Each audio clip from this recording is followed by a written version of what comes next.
Assalamualaikum warahmatullahi wabarakatuh. Perkenalkan, nama saya Muhammad Ferdian. Saya merupakan mahasiswa Ilmu Komunikasi Universitas Negeri Jakarta angkatan 2020.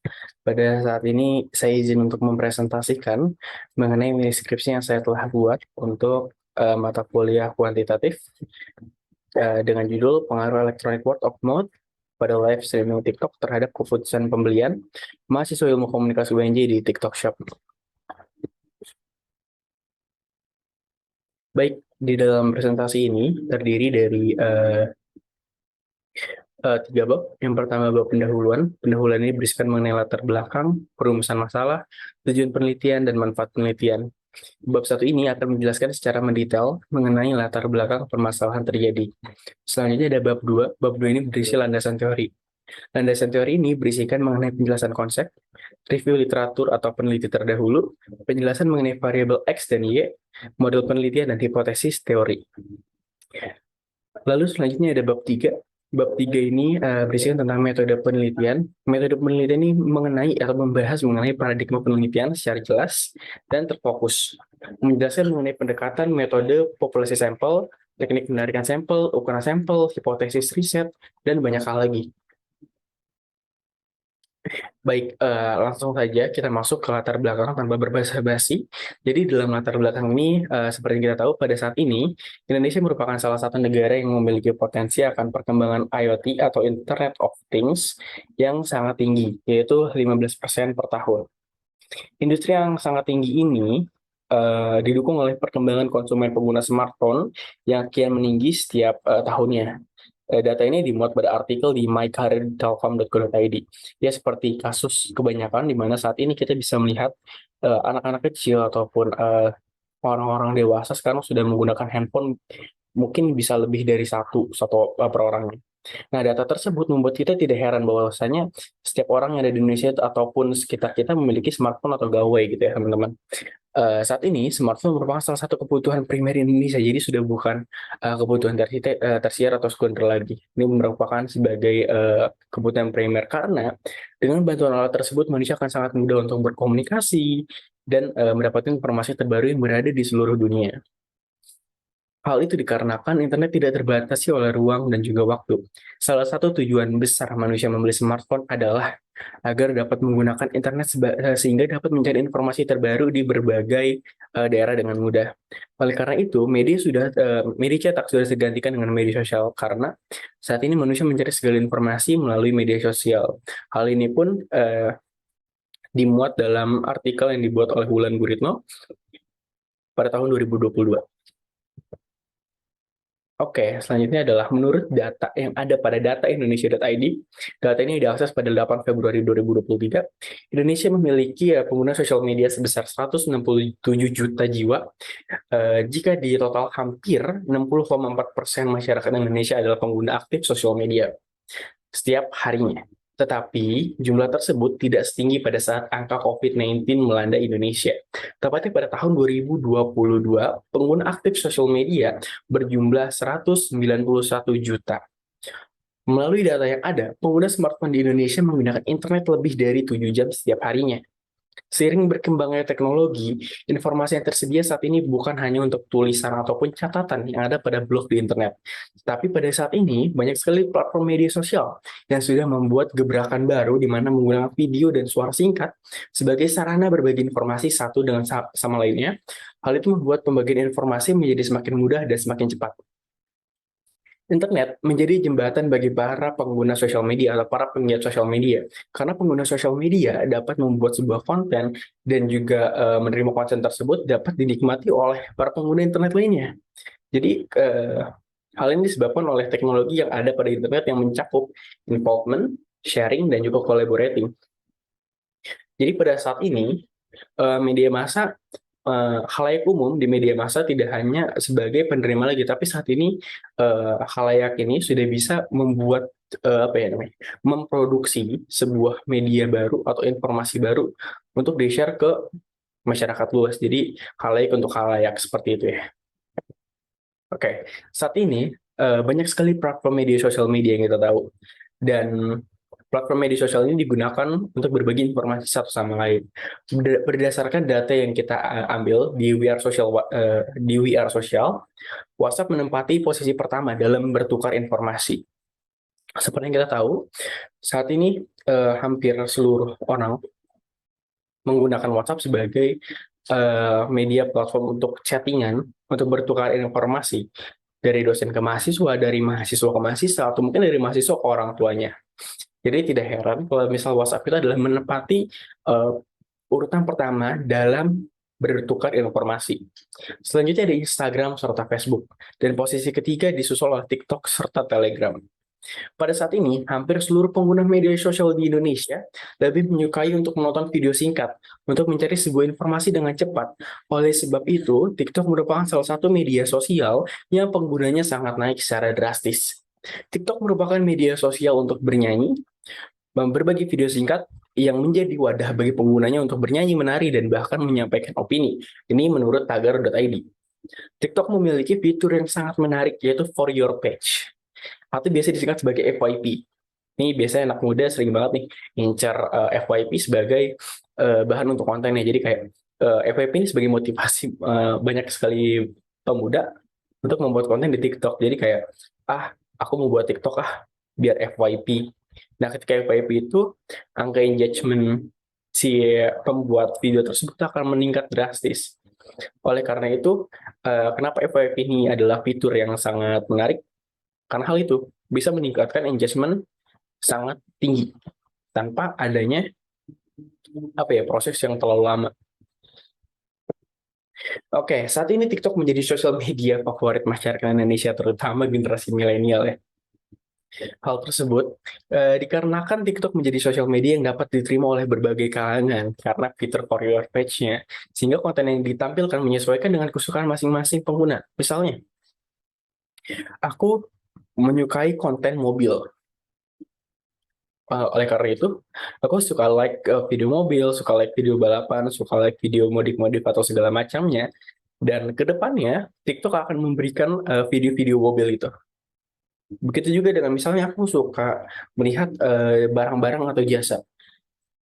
Secara tidak langsung, TikTok akan menganalisis data tersebut dan menampilkan bahwa aku akan di For Your Page aku, itu akan menuliskan mengenai barang-barang yang dijual ataupun yang aku sukai kayak gitu.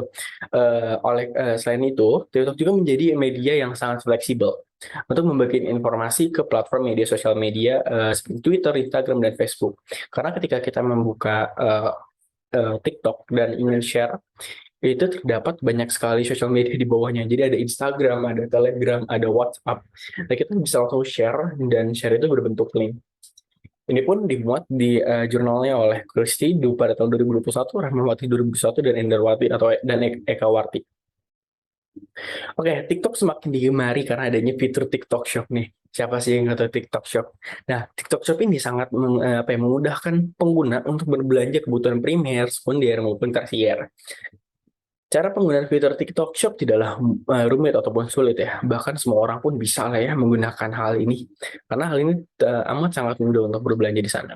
Saat ini TikTok Shop sudah dikenal secara luas di masyarakat Indonesia. Sehingga TikTok Shop sudah bukanlah hal yang tabu.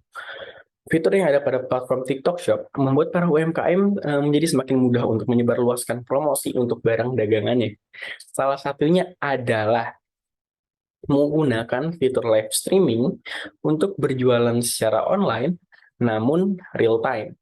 Menurut Hyper Bruce live streaming merupakan salah satu hiburan multimedia yang interaktif dan berbasis internet.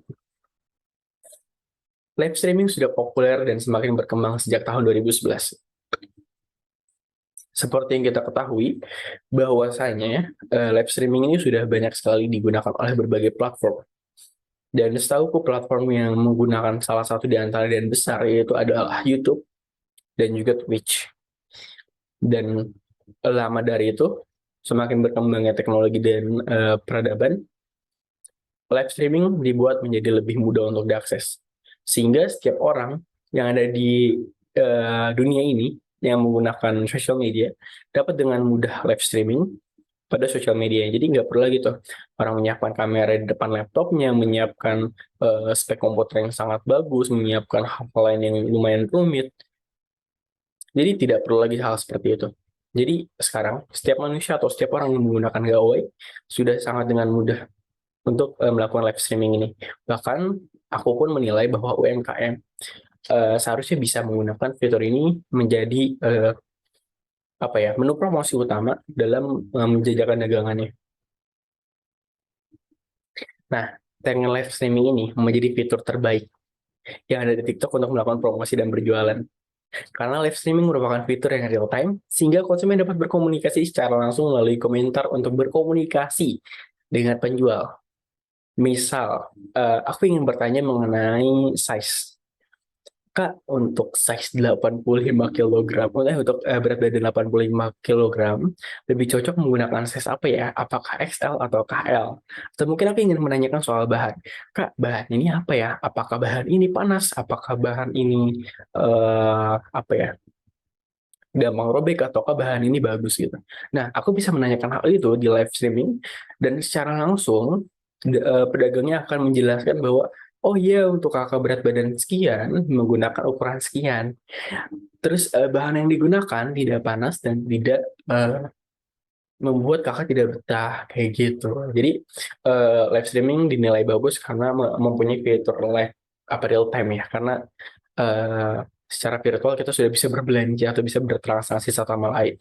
Nah, hal seperti itu dapat meningkatkan rasa kepercayaan konsumen terhadap penjual. Jadi konsumen semakin ingin untuk membeli karena konsumen dapat bertanya langsung mengenai produk yang dijualnya atau yang ingin dibelinya. Nah, live streaming nanti akan menjadi platform yang sangat berguna untuk melakukan sebuah promosi barang atau untuk e-commerce. Dengan contoh UMKM kecil dapat melakukan demonstrasi mengenai produk yang dijual pada fitur live streaming. Nah, teman-teman di sini pernah gak sih ngelihat kayak orang live streaming tapi kayak langsung menjajah produk? Misalnya, eh, hai saat ini aku menjual casan dengan merek bla bla bla bla. Casan ini sangat fast charge. Aku menggunakan produknya. Casan ini sangat fast charge sehingga eh, bisa mengecas HP Anda selama 1 jam gitu misalnya. Terus secara nggak langsung nanti bakal ada orang-orang yang ingin mencari casan masuk ke dalam live streaming kita karena TikTok TikTok itu akan mendetek atau apa ya, memberikan algoritma engagement kepada akun kita untuk orang-orang yang mencari produk yang ingin dicarinya kayak gitu ya teman-teman. Oke, promosi menggunakan fitur live streaming dinilai sangat efektif. Nah, kenapa tuh? Karena kegiatan live streaming berlangsung karena penjual dapat menampilkan produknya, dapat merayu konsumen, dan juga dapat melakukan tanya jawab pada konsumen sehingga membuat konsumen lebih yakin. Dari sisi konsumen juga dapat dengan mudah bertanya melalui kolom chat yang telah disediakan. Jadi nggak perlu nunggu 10 menit, 20 menit ya. Jadi kayak aku beli barang ini, nanya sekarang nanti langsung dijawab kayak gitu. Konsumen dapat bertanya mengenai berbagai macam hal mengenai produk yang menurutnya menarik kayak gitu ya teman-teman. Oke, media digital saat ini dapat dimanfaatkan untuk dijadikan sebagai kebiasaan baru bagi masyarakat untuk berbelanja secara online karena sangat mudah. Oleh karena itu, masyarakat dapat menganggap kegiatan berbelanja secara digital menjadi cara transaksi jual beli terbaru. Ini menurut Harahap dan Amanah. Dalam berbelanja secara digital ada beberapa faktor yang menjadi alasan utama dalam meningkatkan minat belanja konsumen. Di antaranya adalah pedagang memperoleh rasa percaya dan juga kepuasan ketika berbelanja produknya. Ini dimuat pada jurnal Batiti Rahmat pada tahun 2020. Rasa percaya dan kepuasan konsumen dapat disebut sebagai rating. Semakin tinggi rating dan semakin positif alasannya, rasa daya tarik konsumen untuk berbelanja semakin tinggi lagi. Media digital pada saat ini sudah menjadi andalan masyarakat untuk berbelanja.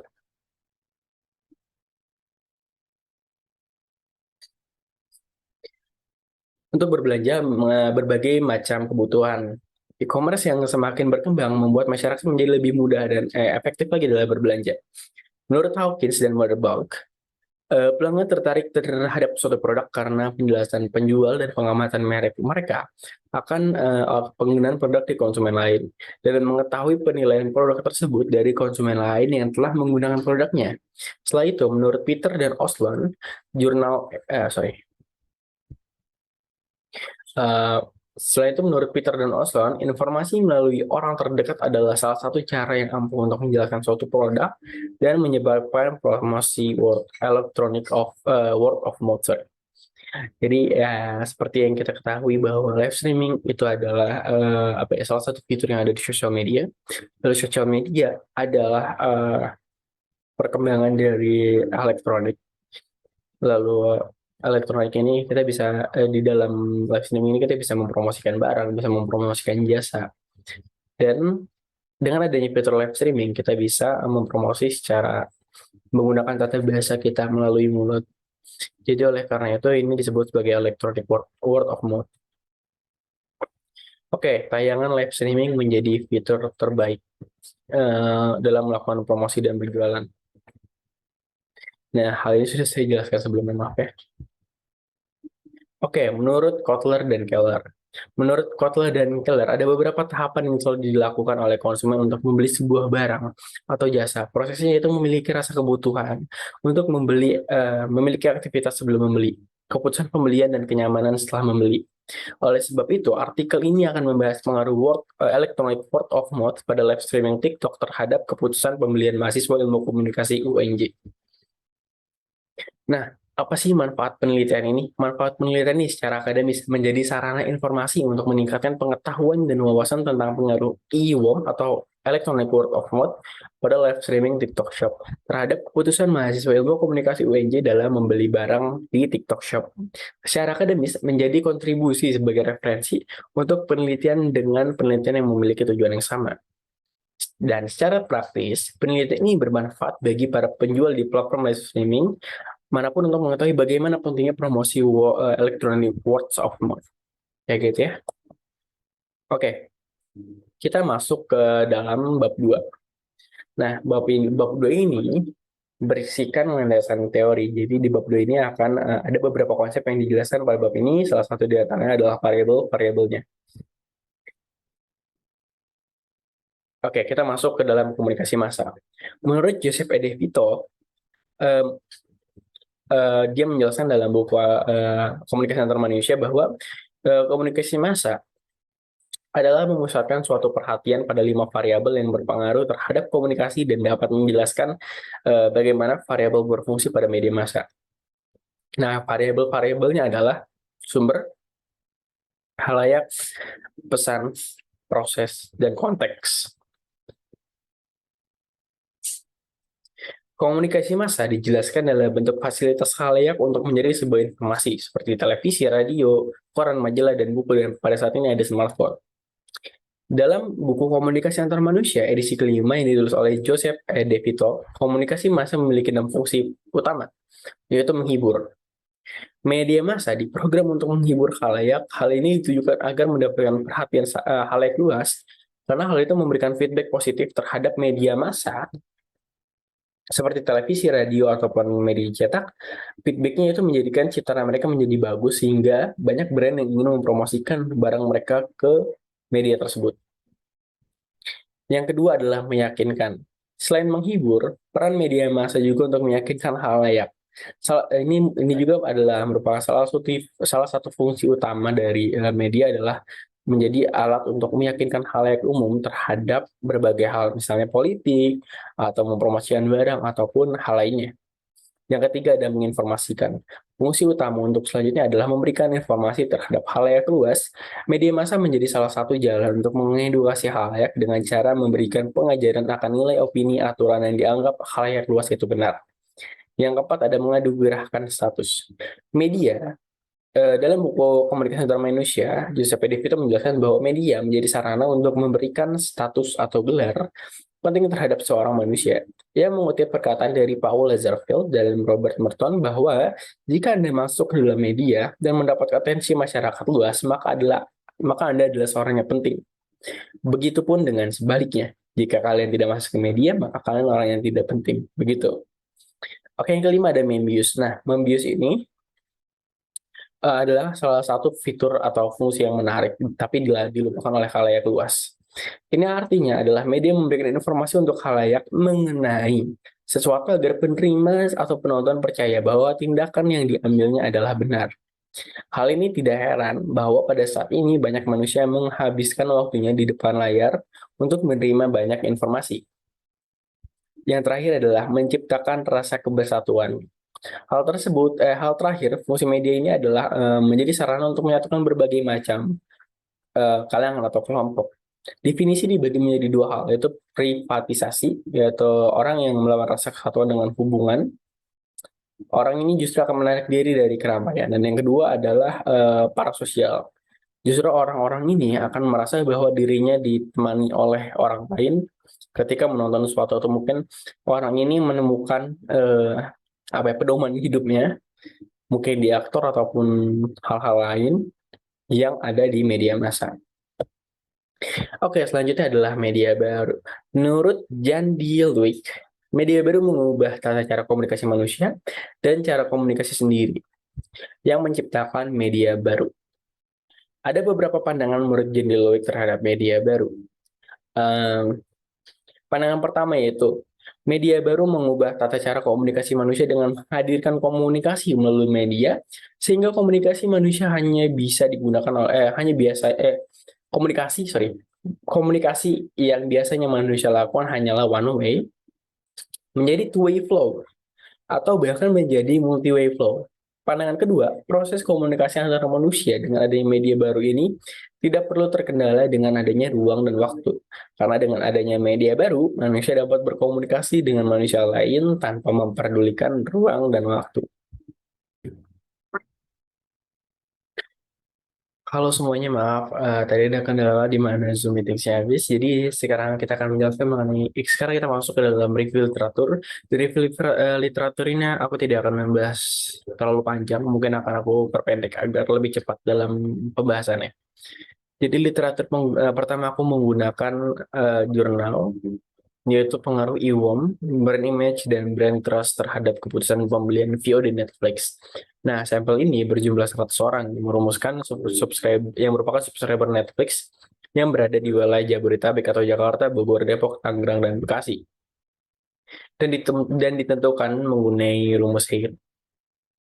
Penelitian ini bertujuan untuk menguji pengaruh electronic word of mouth, brand image, dan juga brand trust terhadap keputusan pembelian untuk berlangganan VOD Netflix. Penelitian ini menggunakan teknik analisis kuantitatif serta analisis partial least square structural equation modeling PLS-SEM. Hasil dari penelitian ini adalah menunjukkan terdapat pengaruh electronic words of mouth, brand image, dan brand trust terhadap keputusan pembelian untuk berlangganan VOD Netflix. Selanjutnya aku menggunakan artikel yang kedua, yaitu The Influence of Electronic Word of Mouth and Production Quality on Buyer Decisions of MSMA Angkringan Moderated Trust. Sampel dalam penelitian ini berjumlah 200 orang yang merupakan konsumen angkringan. Penelitian ini bertujuan untuk menguji penelitian yang berjudul The Influence of Electronic Word of Mouth atau IWOM and Predict Quality on Buyer Decision of MSMA, Angkringan Moderated Trust. Penelitian ini menggunakan teknik analisis kuantitatif dengan cara mengumpulkan data melalui kuesioner lalu disebar. Hasil dari penelitian ini menunjukkan terdapat pengaruh IWOM dan juga kualitas produk dalam keputusan pembelian konsumen di angkringan. Nah, dari yang saya baca pun pengaruh IWOM dan juga kualitas produk ini dinilai pengaruh yang positif karena memang adanya pengaruh tersebut di dalam keputusan pembelian konsumen. Nah, yang ketiga ini adalah pengaruh electronic word of mouth ada mouth pada online travel agent atau OTA Traveloka terhadap keputusan menginap di Topaz Galleria Hotel Bandung. Sampel dalam penelitian ini berjumlah 384 orang yang merupakan konsumen dan menginap pada Topaz Galleria Hotel menggunakan aplikasi Traveloka. Penelitian ini bertujuan untuk menguji pengaruh electronic word of mouth atau IWOM terhadap keputusan menginap di Topaz Galleria Hotel. Jenis penelitian ini adalah kuantitatif, mengumpulkan data melalui kuesioner lalu disebar dengan pendekatan self-administered, di mana para konsumen ini secara tidak langsung dikirimkan sebuah kuesioner dan diisi sebagai mungkin feedback untuk hotelnya itu sendiri. Nah, teknik yang digunakan pada jurnal ini atau artikel ini menggunakan teknik analisis regresi sederhana yang sebelumnya telah diuji reliabilitas serta uji konsumsinya klasik. Hasil dari penelitian ini menunjukkan terdapat pengaruh EWOM dan juga kualitas produk dalam keputusan menginap di galeri hotel. Nah, pengaruhnya ini pun pengaruh yang positif, sehingga dapat disimpulkan bahwa EWOM ini eh, mempunyai pengaruh yang positif dalam keputusan menginap di Topaz Galleria Hotel yang ada di Bandung. Oke, yang ketiga yaitu adalah pengaruh electronic word of mouth di Instagram terhadap keputusan pembelian pada restoran Richie's Factory. Siapa yang nggak tahu Richie's Factory ya, teman-teman? Di sini Richie's Factory adalah brand makanan fried chicken. Ya, tapi di Indonesia dia nge-branding dirinya bahwa dia adalah brand terbesar yang membuat makanan ayam pedas. Oke, kita masuk ke dalam mengenai artikel ini. Jadi sampel dalam penelitian ini adalah berjumlah 100 orang. Teknik dalam pengambilan sampel menggunakan random sampling. Sampel yang telah dikumpulkan menggunakan model skala Likert yang memiliki kredibilitas terhadap validitas dan reliabilitasnya. Nah, sebelumnya pada penelitian yang saya teliti akan menggunakan skala Likert juga karena melihat dari kredibilitas terhadap validitas dan reliabilitasnya, skala Likert merupakan skala yang tepat untuk digunakan dalam penelitian yang nantinya akan saya lanjutkan. Penelitian ini, oke, kita lanjut ke dalam pembahasan artikel yang telah saya submit yang ketiga ini. Penelitian ini bertujuan untuk menguji pengaruh electronic word of mouth di Instagram terhadap keputusan pembelian pada restoran Richie's Factory. Hasil dari penelitian ini menunjukkan bahwa IWO memiliki dampak sebesar 34,7% dalam keputusan pembelian konsumen Ricis.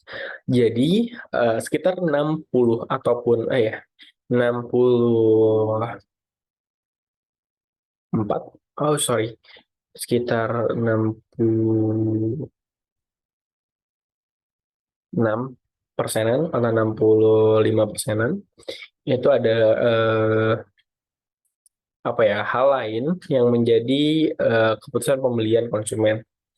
Tapi IWOM memiliki dampak sebesar 34,7%. Ini adalah salah satu dampak yang lumayan besar ya dalam keputusan pembelian. Oke, pada artikel keempat yaitu pengaruh electronic word of mouth atau IWOM di Instagram terhadap keputusan pembelian dimediasi oleh brand trust pada Bukalapak. Siapa yang nggak tahu Bukalapak sekarang? Bukalapak adalah salah satu e-commerce yang dibuat oleh anak muda Indonesia dan sekarang sudah masuk ke dalam startup yang lumayan besar. Oke, sahabat dalam penelitian ini berjumlah 110 orang. Teknik dalam mengambil sampel ini menggunakan teknik sample hair. Hampir sama seperti artikel yang dibahas pada poin pertama. Sampel yang telah dikumpulkan menggunakan model skala Likert yang memiliki kredibilitas terhadap validitas dan reliabilitasnya. Jadi ini juga hampir sama seperti model skala ini juga sama seperti yang Richie's Factory tadi. Nah, penelitian ini bertujuan untuk menguji pengaruh IWOM di Instagram terhadap keputusan pembelian dimediasi oleh brand trust Bukalapak.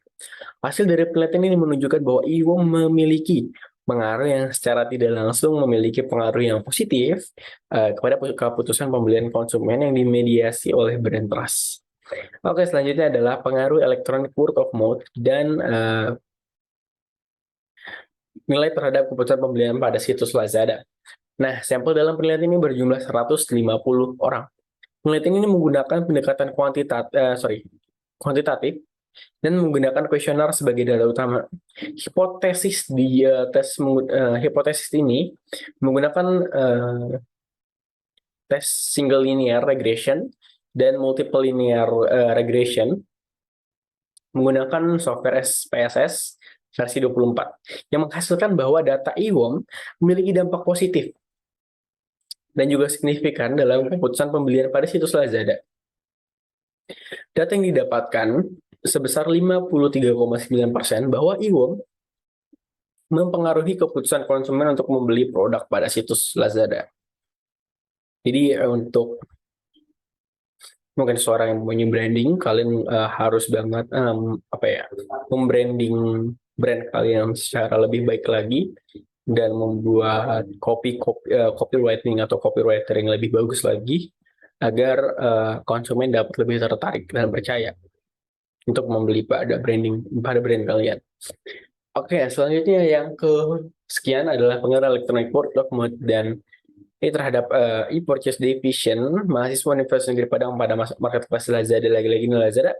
Sampel dalam penelitian ini berjumlah 100 orang. Penelitian ini menggunakan pendekatan kuantitatif dan teknik pengambilan sampel menggunakan non-probability sampling. Dengan metode purposive sampling dengan menggunakan rumus Cochrane, menghasilkan data bahwa ion dan iteras secara tidak langsung memiliki dampak positif terhadap keputusan pembelian mahasiswa Universitas Negeri Padang di marketplace Lazada. Selanjutnya adalah pengaruh electronic word of mouth dan food quality terhadap keputusan pembelian. Dalam artikel ini menjelaskan bahwa IWOM adalah strategi pemasaran terbaru yang digunakan oleh para pedagang dengan jangkauan yang sangat luas. IWOM dapat digunakan untuk menyampaikan atau memberikan informasi, menawarkan, serta mempromosikan mengenai sebuah produk. Penelitian ini menggunakan metode kuantitatif dengan jumlah sampel atau responden berjumlah 100 orang. Populasi dalam penelitian ini adalah konsumen mie Merapi di Bandung. Teknik sampling yang digunakan yaitu accidental atau convenience sampling. Selanjutnya adalah pengaruh electronic word of mouth terhadap keterlibatan keputusan pembelian dan kepercayaan sebagai pemediasi pada konsumen Shopee di Universitas Kuala. Ini lumayan panjang, tetapi X dan Y-nya itu sama. Di mana X ini adalah electronic word of mouth dan Y-nya adalah keterlibatan keputusan pembelian. Oke, penelitian ini ditujukan untuk mengetahui pengaruh IWOM dalam keputusan pembelian mahasiswa Universitas Kuala pada aplikasi Shopee. Pada penelitian ini, memiliki sampel berjumlah 204 responden. Teknik pengambilan sampel ini adalah purposive sampling. Metode analisis ini digunakan agar mengetahui pengaruh dari segala variabel yang digunakan, atau hal itu disebut sebagai hierarchical linear modeling. Pada penelitian ini menemukan bahwa IWO menghasilkan keterlibatan positif terhadap keputusan pembelian, kepercayaan, dan juga memediasi hubungan. Oke, yang terakhir adalah pengaruh electronic word of mouth di media sosial Facebook terhadap keputusan pembelian. Metode penelitian ini yang digunakan pada artikel ini adalah kuantitatif, hampir sama seperti 9 jurnal atau 9 artikel sebelumnya, dan variabel yang akan dianalisis adalah IWOM. Di sini ada dalam kurung yaitu NCT, value of opinion, content, dan hal itu sebagai variabel yang berdiri sendiri, dan keputusan pembelian sebagai variabel dependent. Populasi yang digunakan pada penelitian adalah konsumen buka kafe yang menggunakan aplikasi Facebook. Pada sampel ini menggunakan rumus Lopin dengan tingkat kesalahan 10%. Oleh karena itu, populasi sampel yang digunakan pada penelitian ini berjumlah 100 orang. Penelitian ini menghasilkan bahwa IWOM di sosial media mempengaruhi keputusan pembelian konsumen. Nah, sebelum masuk ke bab 2, saya sendiri sebagai peneliti atau penulis ingin menyampaikan bahwa beberapa artikel tadi bahwa penelitian ini akan menggunakan skala Likert dalam hitungannya dan juga rumus Lopin sebagai hitungan untuk menghitung sampel dan juga sampel yang ada pada penelitian ini.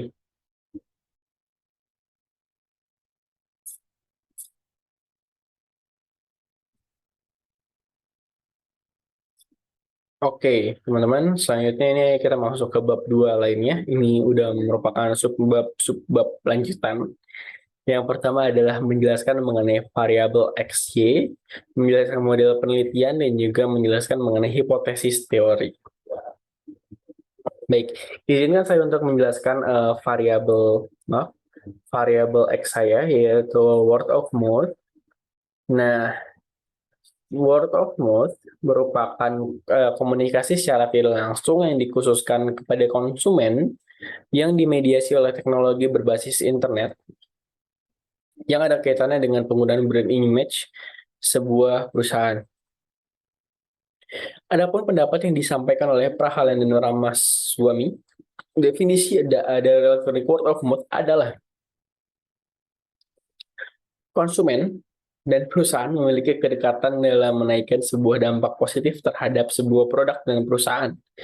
Karena konsumen memiliki keterlibatan dalam electronic word of mouth terhadap nilai positif sebuah barang. Secara signifikan mampu membuat citra produk menjadi lebih baik. Selain itu, konsumen dapat memberikan rekomendasi secara baik mengenai suatu produk dan jasa kepada konsumen lain. Ya, secara tidak langsung, konsumen mempromosikan produk yang memiliki efek terhadap nilai jual suatu produk. Oke, pendapat lain ini juga diutarakan oleh Park and Kim, yaitu adalah kegiatan IWOM atau Electronic Word of Mouth merupakan konsumen memiliki peran penting dalam promosi sebuah produk karena konsumen berada di rantai paling tinggi terhadap penilaian sebuah produk yang dapat mempengaruhi preferensi pribadi seseorang. Menurut Chong and Jane, IWOM memiliki 3 dimensi, yaitu kepedulian satu sama lain. Yang kedua adalah memberikan ekspresi pengalaman baik. Yang ketiga adalah membantu perusahaan. Hal ini pun disampaikan juga oleh pendapat lainnya, yaitu menurut Goyete. IWOM terbagi menjadi 3 jenis, yaitu intensitas, kekuatan suatu pendapat, dan juga konten. Oke, selanjutnya kita akan membahas mengenai variabel keputusan pembelian. Keputusan pembelian adalah tahapan utama dalam konsumen menentukan suatu produk yang dibelinya atau dikonsumsinya. Ini menurut Soeharto pada tahun 2010. Keputusan pembelian sangat penting bagi perusahaan karena keputusan pembelian adalah pertimbangan konsumen dalam membeli sebuah produk, dan hal tersebut dapat menjadi bahas strategi pemasaran berikutnya. Pendapat serupa juga disampaikan oleh Philip Kotler dan Keller, lagi-lagi Kotler dan Keller, bahwasannya keputusan pembelian adalah proses dalam menyelesaikan sebuah masalah yang memiliki tahapan, yaitu memperhatikan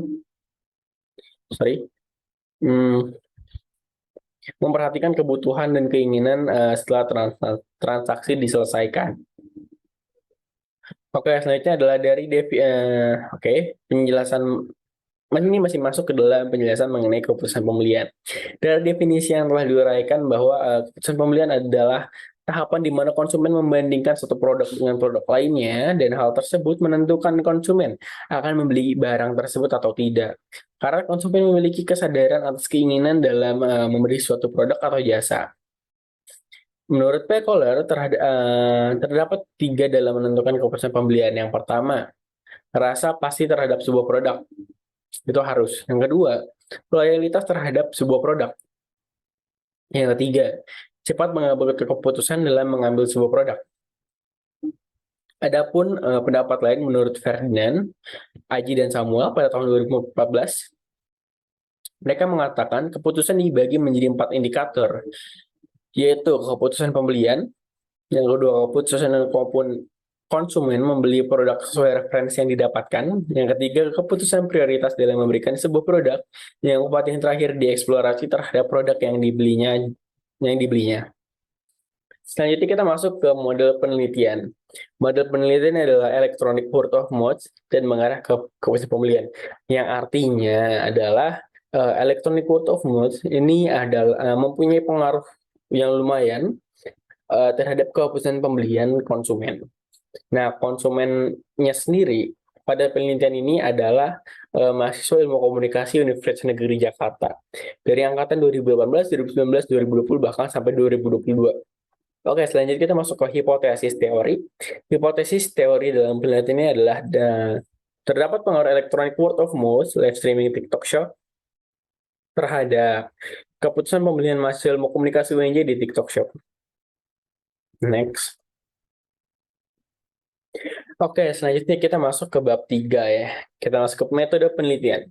Yang pertama adalah paradigma penelitian. Penelitian ini berbasis metode eksperimen, yang dapat diartikan bahwa penelitian ini menggunakan metode kuantitatif. Penggunaan metode kuantitatif dapat menghasilkan simpulan yang dapat dijelaskan lagi secara general tanpa terikat dengan konteks, waktu, tempat, dan situasi. Karena penelitian kuantitatif terdiri dari beberapa variabel yang digabungkan menghasilkan sebuah jawaban yang objektif. Nah, Di sini juga Creswell mengatakan bahwa quantitative research is approach for testing objective theories by examining the relationship among variables. These variables in turn can be measured, typically on instruments, so that number data can be analyzed using statistical procedure. Creswell 2014 pada halaman 32. Creswell mengartikan bahwa penelitian kuantitatif merupakan pendekatan untuk menguji teori objektif dengan memperhitungkan dan menguji keterkaitan antara setiap variabel yang ada. Variabel dapat dihitung menggunakan instrumen dan menghasilkan jumlah data yang dapat dianalisis dengan prosedur statistik. Dan sehingga kita akan mendapatkan nilai dan hasil yang diinginkan. Selanjutnya adalah pendekatan penelitian. Berdasarkan penjelasan yang dipaparkan oleh Creswell mengenai pendekatan kuantitatif, pada paradigma penelitian, penulis menyimpulkan bahwa pendekatan kuantitatif adalah metode hasil penelitian dapat dijelaskan terhadap populasi sampel yang diambil secara random.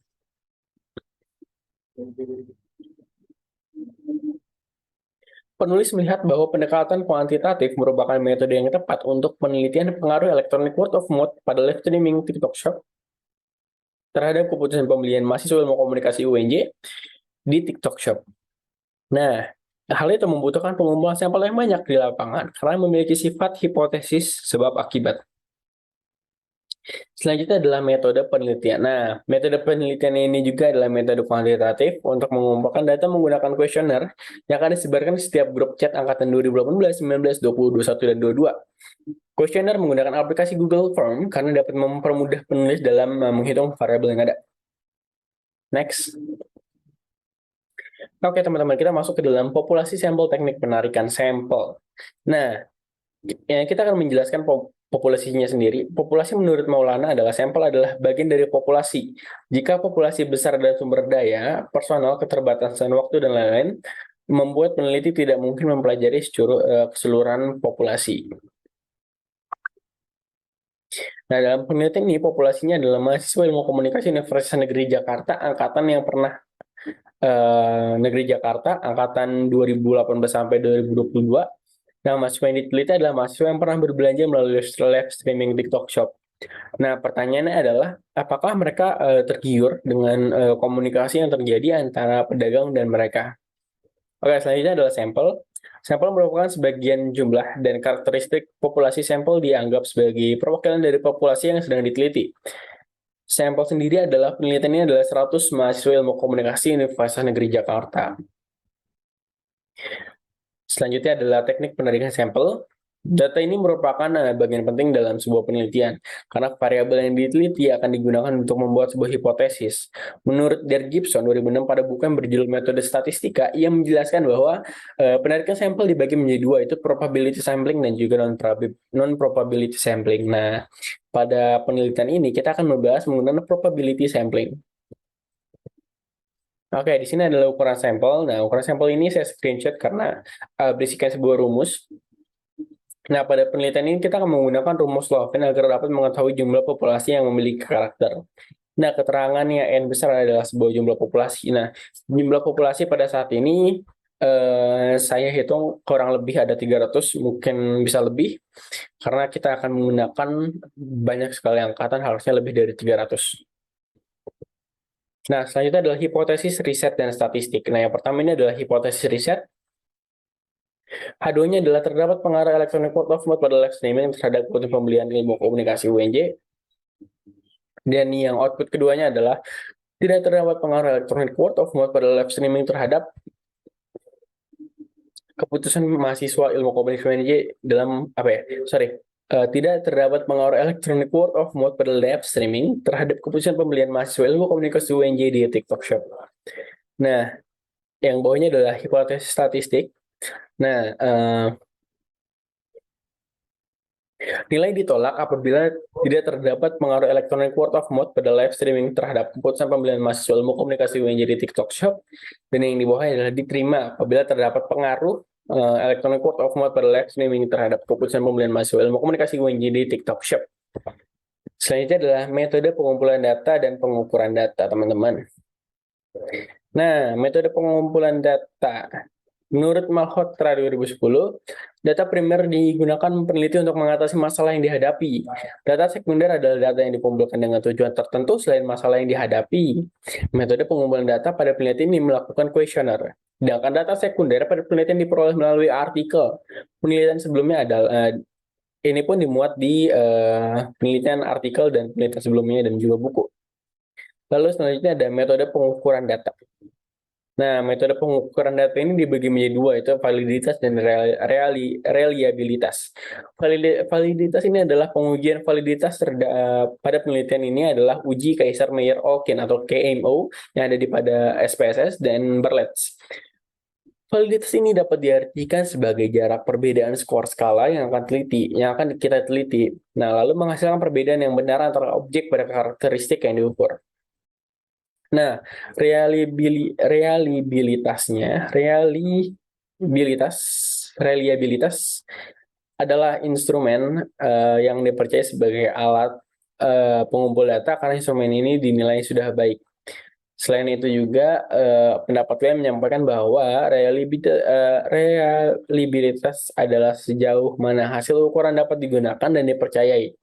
Reliabilitas dinyatakan dengan koefisien reliabilitas yang memiliki angka dimulai dari 0,0 sampai 1,0. Semakin tinggi koefisien reliabilitas mendekati 1,0, berarti semakin tinggi kepastian ukuran menjadi besar. Selanjutnya adalah metode analisis data. Nah, metode analisis data pun dibagi dua, yaitu ada univariat dan bivariat. Analisis data univariat adalah metode analisis yang digunakan untuk menganalisis satu variabel atau fitur dalam data. Metode ini melibatkan menghitung statistik deskriptif seperti rata-rata, median, dan juga modus, serta histogram atau grafik lainnya yang memvisualisasikan distribusi data. Analisis data univariat sering digunakan untuk memahami karakteristik dari suatu dataset seperti sebaran, konsentrasi, dan juga frekuensi dari nilai-nilai variabel. Selanjutnya adalah analisis data bivariat. Metode analisis ini adalah metode analisis statistik yang digunakan untuk menganalisis hubungan antara dua variabel atau fitur dalam data. Metode ini melibatkan menghitung koefisien korelasi atau regresi untuk menemukan korelasi atau pengaruh antara kedua variabel serta menggambarkan hubungan antara kedua variabel pada grafik seperti scatter plot atau grafik garis. Analisis data bivariat sering digunakan untuk memahami bagaimana suatu variabel berubah ketika variabel lain berubah. Nah, selanjutnya ini masuk ke dalam keterbatasan penelitian. Pada saat ini, mohon maaf sekali bahwa penulis memiliki banyak sekali keterbatasan sehingga membuat penelitian ini belum sepenuhnya maksimal. Peneliti ini akan banyak mencari dan mempelajari sesuatu yang berkaitan mengenai penelitian yang akan dituju. Sebagai manusia, peneliti memiliki keterbatasan tersendiri. Selanjutnya adalah kelemahan penelitian.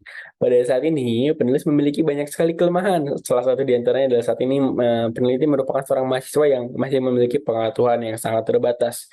Oleh sebab itu, ke depannya peneliti akan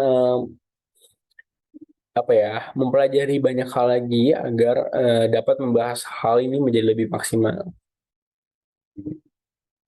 Oke, terakhir ada definisi operasional. Nah, operasional kuantitatif adalah sebuah metode teknik penelitian yang digunakan untuk mengukur variabel-variabel penelitian yang bersifat kuantitatif. Metode ini didasarkan pada pengumpulan data dengan menggunakan instrumen yang valid dan reliable, seperti kuesioner atau angket, dan kemudian melakukan analisis statistik untuk menghasilkan hasil yang akurat dan objektif. Operasional kuantitatif sering digunakan dalam penelitian ilmiah, ekonomi, sosial, psikologi, dan bidang-bidang lain yang merupakan analisis data kuantitatif untuk mengambil kesimpulan dan membuat keputusan. Baik, sekian dari saya Muhammad Rian. Sebelumnya terima kasih yang sudah menonton sampai menit terakhir ini. Terima kasih juga kepada Mbak Kinken yang telah memberikan tugas ini. Sekian dari saya, terima kasih banyak. Selamat istirahat teman-teman semuanya. Assalamualaikum warahmatullahi wabarakatuh.